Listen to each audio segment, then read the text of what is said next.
Hello everyone, আসসালামু আলাইকুম। কেমন আছেন সবাই? আর একটি লং ভিডিও দেখার জন্য সবাইকে আমন্ত্রণ জানাচ্ছি। তো আজকে আমি হাতে মেখে ট্যাংরা মাছ রান্না করব।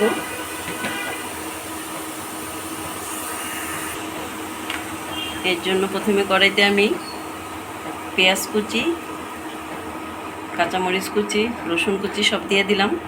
স্বাদ মতো লবণ দিয়ে দিচ্ছি।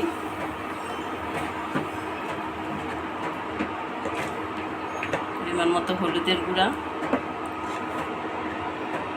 আমি কিছু আলুও দিব। 3টে আলু কুচি করে নিয়েছি।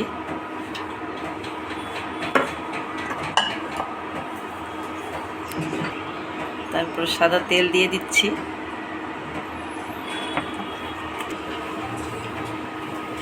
এখন সব কিছু আমি হাতে মেখে নিব। সব উপকরণ আমি হাতে মেখে নরম করে নিব।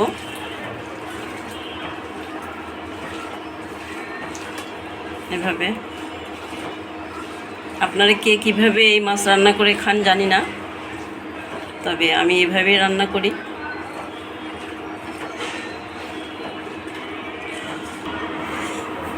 তারপর আমি এখানে দিয়ে দিচ্ছি যে ট্যাংরা মাছগুলো দিয়ে আমি আবারও ভালো করে মেখে নেব হাত দিয়ে। এখন আমি চুলার জাল ধরিয়ে দেই নাই।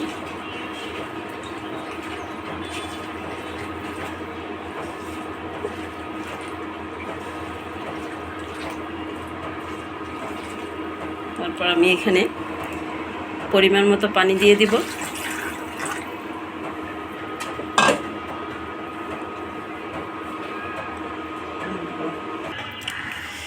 তারপর সামান্য মশলার গুঁড়ো দিয়ে আমি ঢাকনা দিয়ে চুলাটা এখন ধরিয়ে দিচ্ছি। ঢাকনা দিয়ে ঢেকে রান্না করব।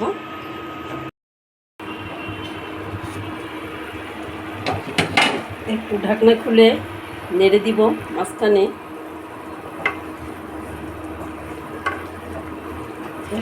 এভাবে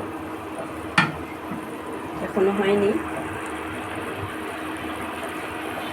আবারও ঢেকে রান্না করব 20 মিনিট। ফিরে আসছি 20 মিনিট পরে।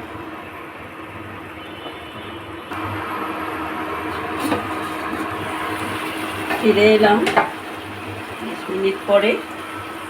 এই যে আমার তরকারি, মাঝখানে আমি ঢাকনা খুলে একটু ধনিয়া পাতা দিয়ে দিয়েছিলাম। তা আমার তরকারি প্রায় শেষের দিকে। এখন আমি লবণ টেস্ট করে আর একটু মশলার গুঁড়া দিয়ে নামিয়ে নিব এবং গরম গরম পরিবেশন করব। এইভাবে হাতে মেখে আপনারাও এই দেশি ট্যাংরা মাছ রান্না করে খেতে পারেন। রান্না আমরা সবাই করতে পারি, কিন্তু এক একজনের পদ্ধতি এক এক রকম। তো সবাই ভালো থাকবেন। আমার পরবর্তী ভিডিও দেখার জন্য আমন্ত্রণ জানিয়ে আজকে এখানেই শেষ করছি। আল্লাহ হাফেজ। ধন্যবাদ সকলকে।